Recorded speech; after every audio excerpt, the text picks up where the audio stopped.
Monsieur Khalil Al-Americani, bonjour. Monsieur Lusakono, bonjour. Alors, vous êtes le directeur général de Vodacom. Vous êtes ici à la conférence Risque Pays. Vous êtes opérateur économique. Est-ce qu'il est risqué d'investir ici? Je pense que les résultats du rapport qui a été fait sont, pour moi, assez clairs et assez honnêtes et transparents. Il est risqué, oui et non. Est-ce qu'il est très risqué? Non. Est-ce qu'il y a des améliorations et des pistes d'évolution? Absolument. Et c'est surtout ça que, en tant qu'opérateur privé, nous saluons cette transparence et cette mise à plat des challenges, qu'ils soient structurels, qu'ils soient fiscaux ou qu'ils soient judiciaires. C'est dans ce sens-là que on estime que c'est un mouvement positif pour travailler plutôt sur les solutions et les opportunités, plus que se concentrer sur les défis et les challenges. Donc, en tant qu'opérateur privé, nous sommes très optimistes et très positifs de voir que, aussi bien au niveau du baromètre national du climat des affaires que de la conférence Risque Pays, il y a cette convergence des vues pour trouver des solutions et faire avancer les choses.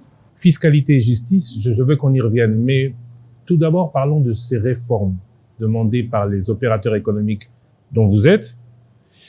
Quelle serait selon vous la réforme clé, majeure, qu'on attend depuis trop longtemps, qui tarde à venir, qui changerait tout? Je ne pense pas, Monsieur Lusakono, qu'il y a une réforme en particulier. Je pense qu'il y a plusieurs jeux de réformes qui vont les unes aider les autres. Donc, la réforme de la fiscalité, je pense avoir plus de transparence et plus de convergence des différentes instances fiscales et peut-être une meilleure communication et une plus grande transparence sur les obligations fiscales au moment des investissements. Je pense que ça a été bien détaillé et au niveau du BNCA et au niveau du risque pays. Uniquement au moment des investissements? Non, au moment où les investissements se font, il est important d'avoir cette visibilité sur les différents niveaux de taxation. Parce qu'on sait très bien que les investissements sont basés sur des business plans. Et ces business plans intègrent l'élément de fiscalité. Donc en fait, ce qui rend les choses un petit peu compliquées, c'est les changements de fiscalité en cours d'investissement.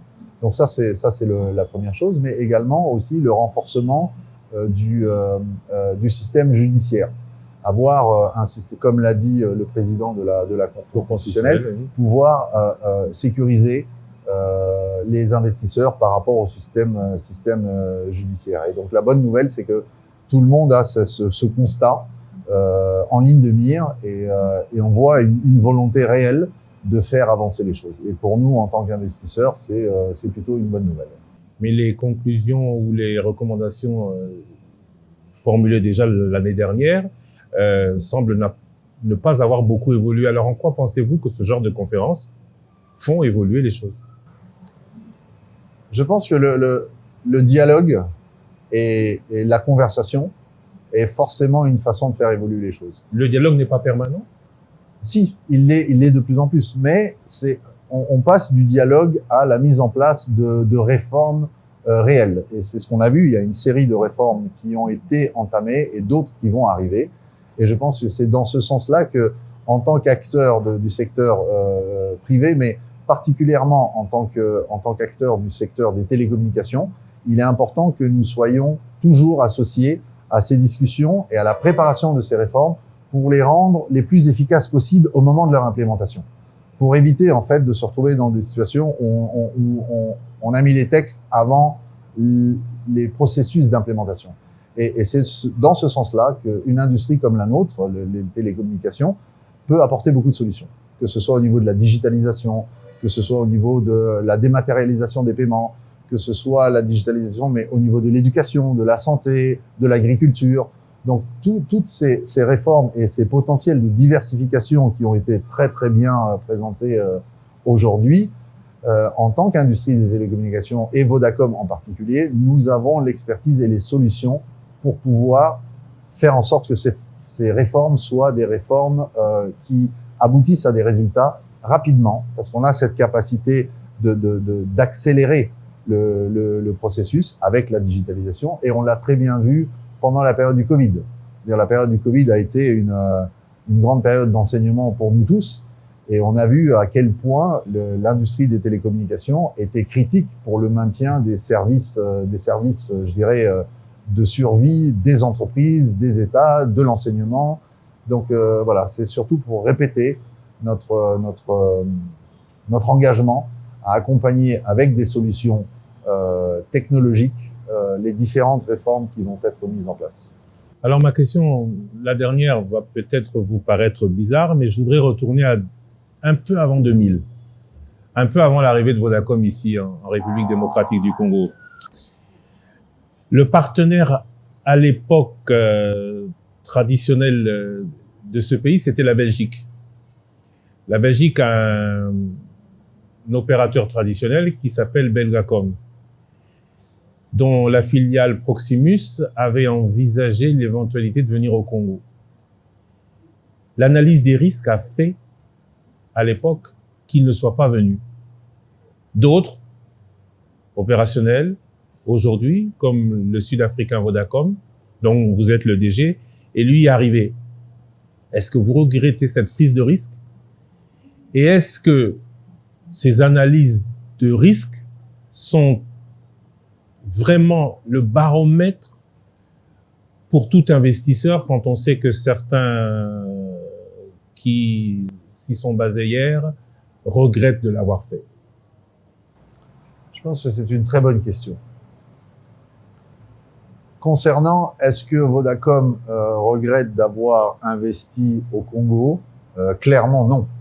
Clairement non, sinon nous ne continuerions pas à investir et nous n'accélérerions pas notre investissement. Puisqu'en 2023, on fait une accélération de notre investissement. Quant à l'analyse des risques, je pense que c'est un grand sujet et beaucoup d'études et d'académiques se sont penchés là-dessus. L'analyse de risque entraîne toujours une prise de décision. Mais les décisions ne sont valables qu'au moment où elles ont été prises. Et l'analyse de risque et la planification, c'est un processus qui permet de prévoir autant que se peut ce qu'il va se passer. Mais personne n'est divin. Personne n'a vu arriver le Covid. Personne n'a vu arriver la guerre en Ukraine. Donc en fait, ce sont des éléments qui permettent de mettre sur la table le maximum d'informations. Et cette information, après, est processée par des gens, des sociétés, des financiers. Et il y a une décision à un moment de prise de risque ou pas. Mais on reste tous des humains. Bon, peut-être qu'un jour, l'intelligence artificielle fera les analyses de risque pour nous. Mais il y a toujours un facteur humain dans la prise de décision sur faut-il aller dans un pays qui est considéré à risque ou pas. De mon point de vue, en tant que directeur général de Vodacom et en tant que quelqu'un qui connaît le pays maintenant depuis plusieurs décennies, je pense que l'opportunité est toujours supérieure au risque. Tous les pays ont des risques. On a vu l'Europe trembler à ses frontières alors que personne n'y s'y attendait. On a vu des risques systémiques se créer à des endroits où on ne les attendait pas. La bonne nouvelle, c'est que on est tellement habitué à analyser le risque dans nos pays que on a cette capacité à pouvoir les analyser correctement et mettre en place des éléments pour mitiger ces risques. Donc, pour répondre succinctement à votre question, est-ce que Belgacom, à ce moment-là, a pris une bonne décision ou pas? Je ne sais pas. Je sais que j'estime que Vodacom, à ce moment-là, a pris la bonne décision. Et la preuve, plus de 20 ans après, on a 21 millions d'abonnés, on a près de 6 millions d'abonnés en monnaie électronique. On est en train d'accélérer notre déploiement. Non, je pense que on est là et on est content d'être là. Les challenges, encore une fois, sont là. Ils sont réels, ils sont structurels. Ils ne sont pas à considérer comme étant mineurs. Certains d'entre eux sont vraiment importants. Mais encore une fois, la volonté de tous les acteurs de s'attaquer à ces challenges-là, à ces défis-là et d'en faire des opportunités, c'est ce qui, pour des sociétés comme nous, est le marqueur de l'investissement et de la volonté de continuer à aller de l'avant dans des marchés qui ont des potentiels de croissance encore très importants. Monsieur Lusakono, au jour d'aujourd'hui, on a 50 millions de SIM avec le multi-SIMing. Donc on sait qu'on est à moins de 50% de la pénétration de notre population. Donc oui, j'aime à dire souvent que nous n'avons pas commencé les télécommunications en RDC encore. Et j'espère qu'avec les changements et les réformes qui vont arriver, on va pouvoir accélérer cette entrée dans l'heure du numérique et du digital à vitesse grand V. Excusez-moi de rappeler ma question, c'était est-ce que l'analyse du risque est facteur essentiel? Je vous la reposerai pas, je vous la poserai autrement. Est-ce que la publication de ce genre de rapport est plutôt le moment de revenir sur le risque que court tel ou tel pays, ou plutôt le moment pour s'auto-évaluer pour le gouvernement ou rediscuter ou débattre de ce qu'il y a le mieux à faire? On devrait profiter plus de ce moment pour évaluer les risques ou pour s'autocritiquer? Je dirais les deux.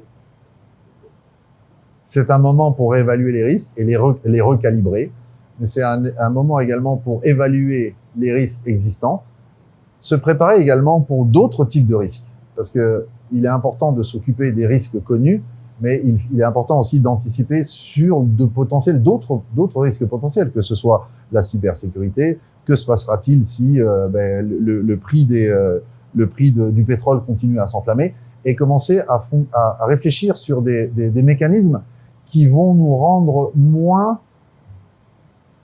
impactés par des risques macroéconomiques. Et ce qui a été relevé, notamment, créer des routes, qu'elles soient physiques ou digitales, de la sous-région, pour pouvoir désenclaver un pays continent comme la RDC, mais également permettre aux pays qui sont tout autour de pouvoir échanger entre eux.